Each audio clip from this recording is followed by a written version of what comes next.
Hi, ഞാൻ ബിന്ദു. എൻ്റെ YouTube channel chilli ജാസ്മിനിലേക്ക് എല്ലാവർക്കും സ്വാഗതം.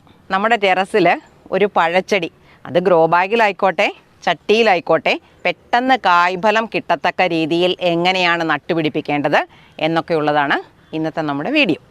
ഇന്ന് നമുക്ക് നട്ടുപിടിപ്പിക്കാനുള്ളത് ഈ രണ്ട് പഴച്ചെടിയാണേ.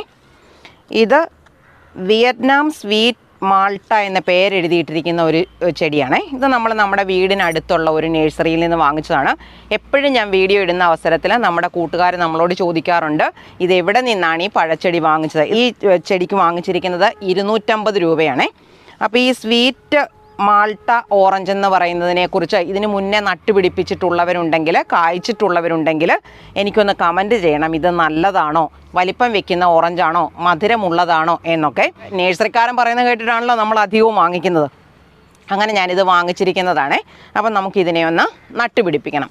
നമ്മൾ ഏതിനം പഴച്ചെടിയാണ് നട്ടുപിടിപ്പിക്കാൻ ഉദ്ദേശിക്കുന്നതെങ്കിലും അത് നമ്മളെ നേഴ്സറിയിൽ നിന്നും വാങ്ങിച്ചു കൊണ്ടുവന്ന് നമ്മുടെ വീട്ടിൽ, അല്ലെങ്കിൽ നമ്മളിത് എവിടെയാണോ നട്ടു വളർത്താനായിട്ട് ഉദ്ദേശിക്കുന്നത് അവിടെ കൊണ്ടുവന്ന് വെച്ച് ആ സാഹചര്യവുമായിട്ട് പൊരുത്തപ്പെടുത്തി എടുത്തതിന് ശേഷം വേണം നട്ടുപിടിപ്പിക്കാൻ.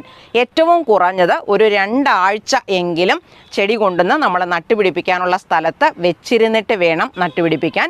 അതല്ലെങ്കിൽ നഷ്ടപ്പെട്ടു പോകാനുള്ള സാധ്യത കൂടുതലാണ്. അപ്പോൾ ഞാനിത് എവിടെയാണ് നട്ടുപിടിപ്പിക്കുന്നതെന്ന് കാണിച്ചു തരാവേ. ബാ, ഇതുപോലെയുള്ള ഒരു ചട്ടിക്കകത്താണ് ഞാൻ നിറച്ച് കാണിക്കാനായിട്ട് ഉദ്ദേശിക്കുന്നത്.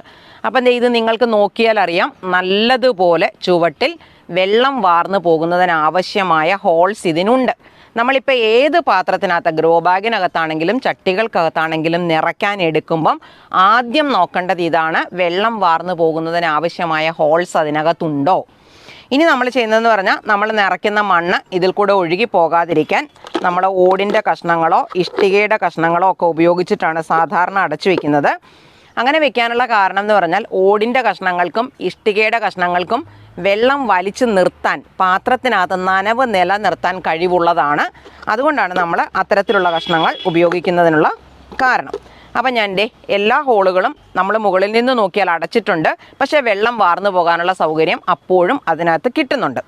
ഇനി ഇതിനകത്തോട്ട് നമ്മൾ ആദ്യം ഇടുന്നതെന്ന് പറഞ്ഞാൽ, നമ്മൾ നമ്മുടെ തോട്ടത്തിലെ ചെടികളുടെ ചുവട്ടിലുള്ള കളകളൊക്കെ ഇതുപോലെ പറിച്ചു കൊണ്ടുവന്ന് ഇട്ട് വെക്കും. ആദ്യമൊക്കെ ഇട്ടിരിക്കുന്നതൊക്കെ ശരിക്കും പറഞ്ഞാൽ മണ്ണായി തന്നെ ഇവർ മാറുന്നുണ്ട്, കണ്ടോ.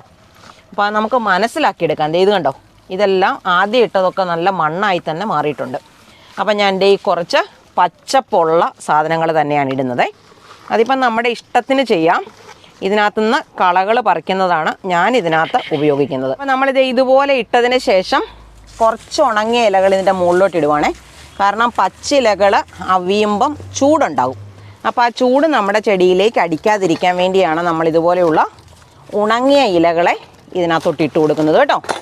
അപ്പോൾ ഇതങ്ങോട്ട് നമ്മൾ നല്ലോണം ഞെക്കി ഒതുക്കിയാൽ വെള്ളം ഒഴിക്കുന്ന അവസരത്തിൽ ഇതിന് ഇരുത്തം വരും. ഇനി നമ്മൾ ഇതിൻ്റെ മുകളിലോട്ട് കുറച്ച് ചാണകപ്പൊടി ഇട്ട് കൊടുക്കുവാണേ. എന്നിട്ട് ആ ചാണകപ്പൊടിയുടെ മുകളിലോട്ടാണ് നമ്മൾ നമ്മുടെ ചെടിയെ എടുത്തു വയ്ക്കാനായിട്ട് പോകുന്നത്. അപ്പോൾ ഈ ചെടിയാണ് എടുത്തു വയ്ക്കുന്നത്. അപ്പോൾ ഇത് ചട്ടി ചെറുതാണല്ലോ, അപ്പോൾ ഈ രീതിയിലാണ് നമ്മൾ നിറയ്ക്കേണ്ടത്. ഇനി നമ്മൾ നമ്മുടെ ഇതെവിടെയാണോ നട്ടുപിടിപ്പിക്കുന്നത് അവിടെ ഇത് വെച്ചിട്ട് ഞാൻ ചുവട് പിടിപ്പിക്കുന്നത് കാണിച്ചു തരാം. ഈ പാത്രത്തിനകത്താണ് നട്ടുപിടിപ്പിക്കാൻ പോകുന്നത്. ഇത് നമ്മുടെ നേരത്തെ ഉള്ള ഓറഞ്ചാണേ, കണ്ടല്ലോ. ഇതിലെല്ലാം അടുത്ത സെറ്റ് പൂക്കൾ വന്നുകൊണ്ടിരിക്കുവാണ്. അപ്പുറത്തെ സൈഡിൽ നമ്മൾ ചെന്ന് നോക്കിയാൽ അറിയാം, അവിടെ ചെറിയ ചെറിയ കായ്കൾ ഇവിടെയൊക്കെ ഉണ്ട്, കണ്ടോ. ചെറിയ ചെറിയ കായ്കളുണ്ട്. ഇതെല്ലാം ഓൾ സീസൺ ആയിട്ടുള്ള ഓറഞ്ചാണേ. അപ്പം നിങ്ങളിത് ഇവിടെ വേറൊരു കാര്യം നോക്കിക്കേ. ഇത് കണ്ടോ, ഈ ഉണ്ടായി നിൽക്കുന്നതെന്ന് പറയുന്നത് ഈ കമ്പ് നിറയാണ്, കണ്ടോ. ഇങ്ങനെ പൂത്തിരിക്കുവാണ്. ഇതിലേ കൂടെ കായ്ക്കാതെ നമുക്ക് കാണാനുണ്ട്. ഇത് നമ്മുടെ ഒരു ചീരയുടെ ചെടിയാണേ. അപ്പോൾ എല്ലാവരും എന്നോട് ചോദിക്കാറുണ്ട്, ഇതെന്നാണെന്നറിയോ, നമ്മുടെ സ്വീറ്റ് ലൂബിയാണേ.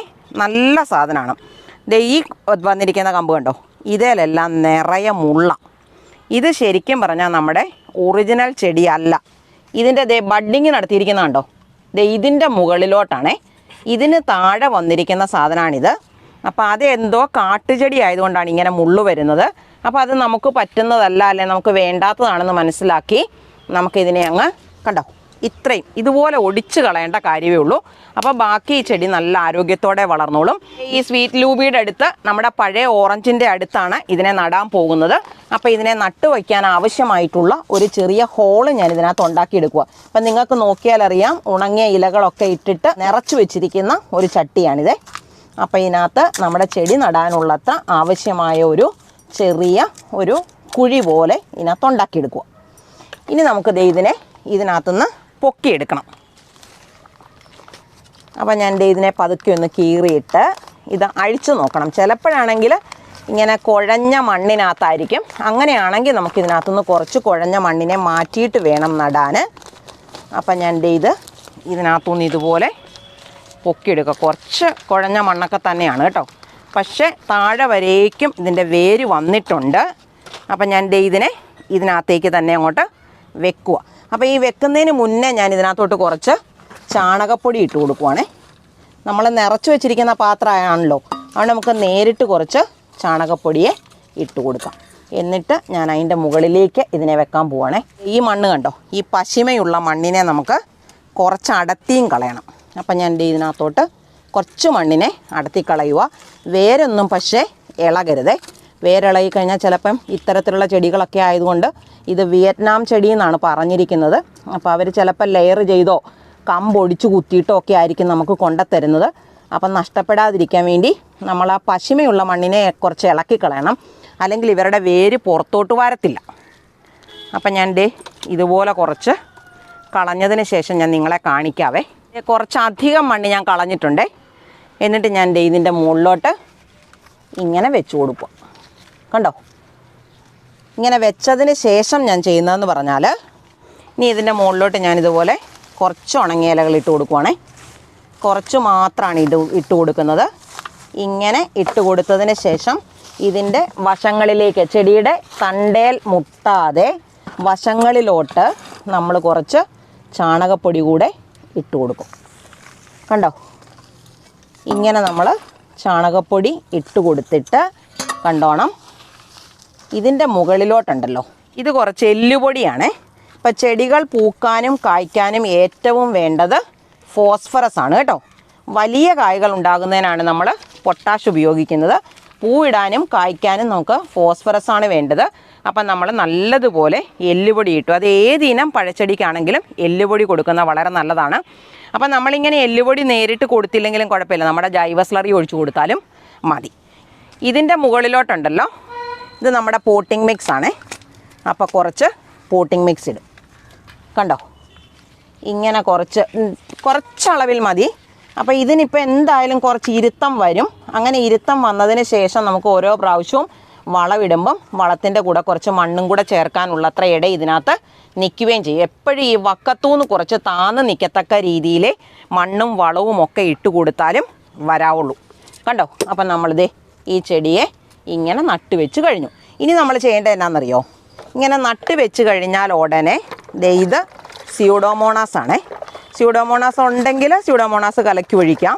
അതല്ലെങ്കിൽ സാധാരണ വെള്ളമാണേലും കുഴപ്പമില്ല, ഇതേപോലെ ഒഴിച്ചു കൊടുക്കണം. ഇങ്ങനെ ഒഴിച്ചു കൊടുക്കുമ്പം ചെടിക്ക് വേര് പിടിക്കാൻ എളുപ്പമാണ്. അതുകൂടാതെ ഈ നമ്മൾ മണ്ണ് നിറയ്ക്കുമ്പം അതിനിടയിലൊക്കെ ഈ മണ്ണ് ചെല്ലാതെ ഇലകളൊന്നും എത്തിപ്പെടാതെ എയർ പോക്കറ്റ് എന്ന് പറയുന്ന ഭാഗങ്ങൾ കാണും. അപ്പോൾ അതങ്ങ് നിറഞ്ഞു പോകാനും കൂടിയാണ് നമ്മളിത് നട്ട് പിടിപ്പിച്ചാൽ ഉടനെ ചെടിയുടെ ചുവട്ടിലേക്ക് വെള്ളം കൊടുക്കുന്നത്. പിന്നെ വേറൊരു കാര്യമുണ്ട്, ഇതുപോലെ ചെടി നട്ട് പിടിപ്പിച്ച് ചുവട് പിടിച്ചാൽ ഉടനെ ഇങ്ങനെ ചെയ്തിരിക്കുന്ന കണ്ടോ, ഗ്രാഫ്റ്റിംഗ് ഒക്കെ ചെയ്തിരിക്കുന്നതാണ്. അപ്പോൾ അതിൻ്റെ പേപ്പറിനെ നമ്മളൊന്ന് കളഞ്ഞേക്കണം കേട്ടോ. ഉറച്ചതാണെങ്കിൽ ഉറച്ചതിന് ശേഷമേ ചെയ്യാവുള്ളൂ. ഇതിപ്പോൾ നല്ലോണം ഉറച്ചിട്ടുണ്ട്. അപ്പം ഞാൻ ഇതിനെ ഒന്ന് വെട്ടിക്കളയണം, അല്ലെങ്കിൽ ചെടിക്ക് വളർച്ച ഇല്ലാതെ നിൽക്കും കേട്ടോ. അപ്പോൾ നമ്മൾ വീഡിയോ അവസാനിപ്പിക്കുന്നതിന് മുന്നേ ചെറിയൊരു വിളവെടുപ്പ് നടത്താവേ. അപ്പോൾ നമുക്കിതേ ഇവിടെ ഞാൻ കണ്ടോ കവറിനകത്ത് പൊതിഞ്ഞ് കെട്ടിയിട്ടിട്ടുണ്ട്. ഇതിലും കൂടുതൽ പേരയ്ക്ക ഉണ്ടായിരുന്നതാ, അതെല്ലാം അവന്മാർ വന്ന് കൊണ്ടുപോയി, കള്ളന്മാർ. കണ്ടോ, ഇത് ഞാൻ ഒരെണ്ണം മുറിച്ചെടുക്കുവാണേ. ഇവിടെയുണ്ട്, ഇതിനകത്തൊക്കെ കിടപ്പുണ്ട്. പക്ഷെ നമുക്കിന്ന് ഒരു പേരയ്ക്ക വിളവെടുക്കാം. എല്ലാം കൂടെ കൊണ്ടുപോയാലും നമ്മൾ തന്നെ തിന്ന് തീർക്കണ്ടേ. അപ്പോൾ ഇവിടെ നിന്ന് നിൽക്കുന്നതെല്ലാം, ഈ അരികിൽ കൂടെ നിൽക്കുന്നതെല്ലാം പഴച്ചെടികളാണ് കേട്ടോ. ചാമ്പയും ഇത് നമ്മുടെ വെളുത്ത മൽബറിയുടെയാണേ. ഇതേ കായ്കളുണ്ടായി തുടങ്ങിയിട്ടുണ്ട്. കുറേ അധികം ഉണ്ടായിരുന്നു. ചൂടടിച്ച ഉടനെ ഇവർ പിടിക്കാതെ പൊഴിഞ്ഞു പോവും. അങ്ങനത്തെ ഒരു കുഴപ്പമുണ്ട് മൽബറിക്ക്. ഇതെന്നാന്ന് കണ്ടോ, പീനട്ട് ബട്ടറിൻ്റെ ഫ്രൂട്ടാണേ. നല്ലതാണ് ഇത് തിന്നാനായിട്ട്. ഇവിടുന്ന് ഞാൻ കളയാൻ വെച്ചിരിക്കുന്ന ഒരു പഴച്ചെടി അതേ ഇതേ. ഇതെന്നാണെന്ന് നിങ്ങൾക്ക് മനസ്സിലാവുകയാണെങ്കിൽ എനിക്കൊന്ന് കമൻ്റ് ഇടണം ഇതിൻ്റെ പേര്. എനിക്കറിയാം ഇതിൻ്റെ പേര്, ഞാൻ പറയുന്നില്ല. നിങ്ങൾക്കറിയാമെങ്കിൽ നിങ്ങളെനിക്ക് കമൻറ്റ് ചെയ്യും. നമ്മുടെ കുറ്റിക്കുരുമുളക് കായ്ച്ച് കിടക്കുന്നതുണ്ടോ, ഇതുപോലെ നിറയെ കായ്കളായിട്ടാണ് നിൽക്കുന്നത്. എല്ലാവരും ഇതുപോലൊരു കുറ്റിക്കുരുമുളകിൻ്റെ ചെടി നട്ടുപിടിപ്പിക്കണം. നമ്മുടെ അത്യാവശ്യത്തിനുള്ള കുരുമുളകിൻ്റെ ആവശ്യങ്ങളൊക്കെ ഇതേന്ന് കൊണ്ട് തന്നെ നടക്കും. നമ്മൾ കഴിഞ്ഞ ദിവസം ഉള്ളി നട്ട് വളർത്തുന്നതിൻ്റെ ഒരു ഷോർട്ട് വീഡിയോ ഇട്ടിട്ടുണ്ടായിരുന്നേ. ഇതേ ഉള്ളി വളർന്നിരിക്കുന്ന കണ്ടോ. ഇതുപോലെ നമുക്ക് ഒരു 4 ചുവട് 5 ചുവട് വെച്ചിട്ട് ഇതേപോലെ ഒരു ഹാങ്ങിങ് പോട്ടിൽ നന്നായി നമ്മുടെ ആവശ്യത്തിനുള്ള ഉള്ളി വളർത്തിയെടുക്കാൻ പറ്റും. നല്ല ആരോഗ്യത്തോടെ ഇലകൾ വരുന്ന കണ്ടോ. തോരൻ വെക്കാൻ ഇലകൾ എടുക്കാം. അതുപോലെ തന്നെ കുറച്ച് നാളും കൂടെ കൂടുതൽ നിർത്തുവാണെങ്കിൽ നമുക്കിതിൻ്റെ ചുവട്ടിൽ നിന്ന് ഉള്ളിയും കിട്ടും. അപ്പോൾ നമുക്ക് തോരൻ വെക്കാനുള്ള 5-6 മുളക് പറിച്ചുകൊണ്ട് പോകാം. നമുക്കിവിടെ തോട്ടത്തിൽ ഇഷ്ടം പോലെ മുളകിൻ്റെ ചെടികളുണ്ട്. നിങ്ങളിത് കണ്ടോ, ഒരു കേടുപാടും ഇല്ലാതെ ഇതേ നിറയെ മുളകളാണ്. ഇത് കണ്ടോ, ഇവിടെ എല്ലാം മുളകാണ്. ഇതുപോലുള്ള ഒരു ചെടിയിലെ മുളക് നമുക്ക് കിട്ടിയാൽ മതി, നമ്മുടെ ആവശ്യത്തിനുള്ള മുളകാവും. അപ്പം ഞാനിതൊന്ന് വിളവെടുത്തിട്ട് നിങ്ങൾക്ക് കാണിച്ചു തരാം. ഈ ഒരു മുളക് ചെടിയിൽ നിന്ന് നമുക്കിതേ ഇത്രയും മുളക് കിട്ടിയേ പോരെ. ഇത് നമ്മുടെ സാലഡ് കുക്കുംബറിൻ്റെ ചെടിയാണേ. നമ്മൾ കഴിഞ്ഞ ദിവസം പോളിനേഷൻ നടത്തി കൊടുക്കുന്നതും വളമിടുന്നതും ഒക്കെ നമ്മൾ കാണിച്ചിട്ടുണ്ടായിരുന്നു. കണ്ടോ, നല്ല ടേസ്റ്റുള്ള സാലഡ് കുക്കുംബറാണേ. നമ്മൾ സാധാരണ ഇവിടെ വളർത്തിക്കൊണ്ടിരുന്നത് സ്നോ വൈറ്റ് വെറൈറ്റി ആയിരുന്നേ. അപ്പോൾ ഇത് വേറൊരിനം. എല്ലായ്പ്പോഴും ഒരേ സൈസ് തന്നെ നമ്മൾ വളർത്തിയാൽ പോരല്ലോ. അപ്പം ഞാനിവിടെ കുറച്ച് കായ്കളുണ്ട്, അതിനെ നമുക്കൊന്ന് വിളവെടുക്കാം. അതുപോലെ ഇവിടെ ഒരെണ്ണമുണ്ട് കുറച്ച് വലുതായത്. ഇഷ്ടംപോലെ ഇതിനകത്തുണ്ട് കേട്ടോ. ഓരോ മുട്ടിലും കായ്കൾ ഉണ്ടാകുന്നുണ്ട്. ഞാൻ സാധാരണ രാവിലെകളിൽ വരുമ്പോൾ അവർക്ക് പോളിനേഷൻ നടത്തി കൊടുക്കാറുണ്ട്. ഒരുപക്ഷെ തേനീച്ചയൊക്കെ നടത്തുന്നുണ്ടായിരിക്കാം, എന്നാലും നമ്മൾ നമ്മുടെ ഉത്തരവാദിത്വം കൂടെ അങ്ങ് ചെയ്തു കൊടുക്കും. അപ്പോൾ ദേ ഇത്രയും സാലഡ് കുക്കുംബർ ഞാൻ പറിച്ചിട്ടുണ്ട്. ഇതിൽ കൂടുതലെടുത്താൽ നമ്മുടെ വീട്ടിൽ ഉപയോഗിക്കത്തില്ല. ഇത് നമ്മുടെ അമ്പഴമാണേ. അമ്പഴങ്ങ പഴുത്ത് തുടങ്ങിയിട്ടുണ്ട്. അത് നമ്മൾ മനസ്സിലാക്കുന്നത് എങ്ങനെയാണെന്നറിയോ, മുറ്റത്തൊക്കെ കൊണ്ടുവന്ന് ഇതിനകത്തുനിന്ന് ഇവന്മാർ പറിച്ചിടും. അപ്പോൾ നമുക്കിതൊന്ന് മുറിച്ച് നോക്കാം. ഇവിടെ മാത്രമല്ല കേട്ടോ, ഇവിടെയൊക്കെ കിടപ്പുണ്ട്. ഇതൊക്കെ തന്നെ വിളഞ്ഞതാണ്. അത്രയും നല്ല ചെനച്ചതല്ലാത്തതാണെങ്കിൽ നമുക്ക് പറിച്ചെടുത്തിട്ട് അച്ചാറിടുകയും ചെയ്യാം കേട്ടോ. നമ്മൾ കഴിഞ്ഞ ദിവസം പോളിനേഷൻ നടത്തി കൊടുത്തിരുന്ന മത്തയുടെ പൂ വളർന്ന് മത്തങ്ങ ആയിട്ടുണ്ട്. അപ്പോൾ നമുക്കിനി ഇതിനൊരു കവർ ഇട്ട് കൊടുക്കണം. അല്ലെങ്കിൽ ഇവിടെ കിളികളുണ്ട്. ഒരൊറ്റ തക്കാളിക്ക് എനിക്ക് തരികയില്ല. അതേപോലെ തന്നെ രാത്രി സമയത്ത് എലികളുടെയും അതുപോലെ മരപ്പട്ടികളുടെയും ഒക്കെ ശല്യമുണ്ട്. അതുപോലെ കായ്ച്ചകളുമുണ്ട്. അപ്പോൾ നമുക്ക് ഇവനൊരു കൂടിട്ട് കൊടുക്കണം. ഇത് ഇവിടെ നിന്ന് തോണ്ടിയിട്ടുണ്ട് കണ്ടോ, ചെറിയൊരു പാട് വന്നു കഴിഞ്ഞിട്ടുണ്ട്. അപ്പം ഞാൻ ഇവനൊരു കവറിട്ട് കൊടുക്കട്ടെ. ഇതുപോലെ നമ്മൾ കായ ഇതിനകത്ത് കയറ്റിയിട്ട് പതുക്കെ ഒന്ന് ഉടക്കി കൊടുത്താൽ മതി. അപ്പോൾ നമുക്ക് കായ്ച്ചയുടെ ഒന്നും ശല്യമില്ലാതെ കായ പറിച്ചെടുക്കാനായിട്ട് പറ്റും. അടക്കിടക്കട്ടെ. ഇത് നമുക്ക് ടെറസയിൽ ഇപ്പം കായ പിടിച്ച് തുടങ്ങിയിരിക്കുന്ന പാവലാണേ. വിളവാകാറായിട്ടുണ്ട്. പക്ഷേ ഇച്ചിരി കൂടെ ഒന്ന് കായ ഉരുണ്ടതിന് ശേഷം വിളവെടുക്കുവാണ് നല്ലത്. ഇച്ചിരി കൂടെ അത് വലുതാകും. ഇത് തോരൻ വെക്കാനായിട്ട് ഒരു ചീരയും കൂടെ വിളവെടുത്തിട്ട് പോകാവേ. കണ്ടോ, ഇതേപോലെയൊക്കെയുള്ള ചീരയാണെങ്കിൽ ഒരു 2 തണ്ട് മതി. നമ്മുടെ ആവശ്യത്തിനുള്ള തോരൻ വെക്കാനായിട്ടുള്ളത് കിട്ടും. കണ്ടോ, ഇത് ഇത്രയും മതി. അല്ലെങ്കിൽ ഇതിൻ്റെ കൂടെ ഒരു ചോടും കൂടെ പറിക്കുവാണെങ്കിൽ ഇഷ്ടം പോലെ. എല്ലാവരും ഇതേപോലെ ഒരു പഴച്ചെടിയെങ്കിലും നട്ട് വളർത്തണം. ഒരു ഗ്രോ ബാഗോ അല്ലെങ്കിൽ ഒരു ചെടിച്ചട്ടിയോ ധാരാളം മതി. ഇവിടെ നിൽക്കുന്ന പഴച്ചെടികളൊക്കെ ശ്രദ്ധിച്ചാൽ നിങ്ങൾക്കറിയാം, അത് ഒന്നുകിൽ പെയിൻറ്റ് ബക്കറ്റിലാണ്, അല്ലെങ്കിൽ കുറച്ച് വലിപ്പമുള്ള ചട്ടിയിലാണ്, അല്ലെങ്കിൽ ഗ്രോ ബാഗിലാണ് നിൽക്കുന്നത്. ഒരു വിരസതയുണ്ടാകുന്ന സമയത്ത് നമ്മൾ ഇതുപോലെ കയറി വരുവാണെങ്കിൽ നമുക്ക് അന്നേരം പറിച്ചു തിന്നാനായിട്ടുള്ള എന്തെങ്കിലും ഒരു പേരയ്ക്കയോ അല്ലെങ്കിൽ എന്തെങ്കിലും തരത്തിലുള്ള പഴങ്ങൾ ഇവിടെ നിന്ന് നമുക്ക് കിട്ടും. എൻ്റെ വീഡിയോ ഇഷ്ടമാകുവാണെങ്കിൽ എനിക്കൊരു ലൈക്ക് തരാനും സബ്സ്ക്രൈബ് ചെയ്യാത്തവരാരെങ്കിലും ഉണ്ടെങ്കിൽ സബ്സ്ക്രൈബ് ചെയ്യാനും മറന്നു പോകല്ലേ. ഇതേപോലെ ഉപകാരപ്രദമായ മറ്റൊരു വീഡിയോയുമായി നമുക്ക് അടുത്ത ദിവസം വീണ്ടും കാണാം.